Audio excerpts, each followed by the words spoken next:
আমরা তো রীতিমতন অবাক হয়ে গেছি। হ্যালো বন্ধুরা, তোমরা সবাই কেমন আছো? আশা করি সবাই ভালো আছো। আমার আরও একটা ভিডিওতে তোমাদের সবাইকে জানাই স্বাগত।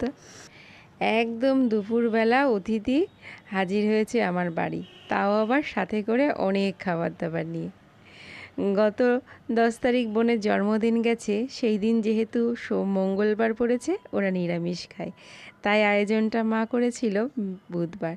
আর আমরা প্রতিবারই জন্মদিনটা মায়ের কাছে গিয়ে সেলিব্রেট করি, চেষ্টা করি মোটামুটি। এবারও তাই করেছে বোন, মায়ের কাছে গেছে, কিন্তু আমি যেহেতু যেতে পারবো না, তাই সমস্ত খাবার এরা প্ল্যান করে নিয়ে চলে এসেছে আমার কাছে। দেখো, মা নিজে হাতে সমস্তটা রান্না করেছে। মটনের ঝোলটা দেখে জিভে আবারও জল চলে আসছে, জানো না।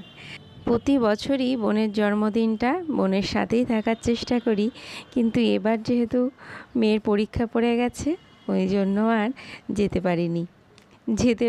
তাই কি হয়েছে, বোন একেবারে হাজির হয়েছে মায়ের হাতের সমস্ত খাবার দাবার নিয়ে আমার কাছে। এটা ওদের তিনজনার প্ল্যানই ছিল বলে আগে থেকে। দুর্ভাগ্যবশত গতকাল আমি সেভাবে কোনো রান্নাঘরে আয়োজনই করিনি। ডাল করেছিলাম আর ডিমের মামলেট ভাজবো আর একটু আলু ভাজা। তাই সমস্ত খাবারটা ফ্রিজ করে দিলাম। আর ওই যে পেঁয়াজটা কাটা হয়েছিল মামলেটের জন্য, সেই পেঁয়াজটাই পাশে স্যালাড হিসেবে গুছিয়ে নিলাম।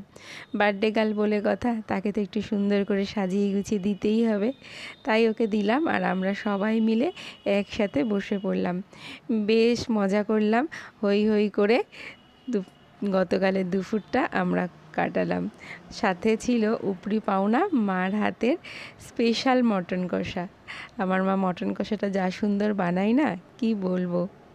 ফ্রাইড রাইস আর মটন কষা দিয়ে আমি তো জমিয়ে খেলাম। মাঝে মাঝে এরকম সারপ্রাইজ পেতে বেশ ভালো লাগে।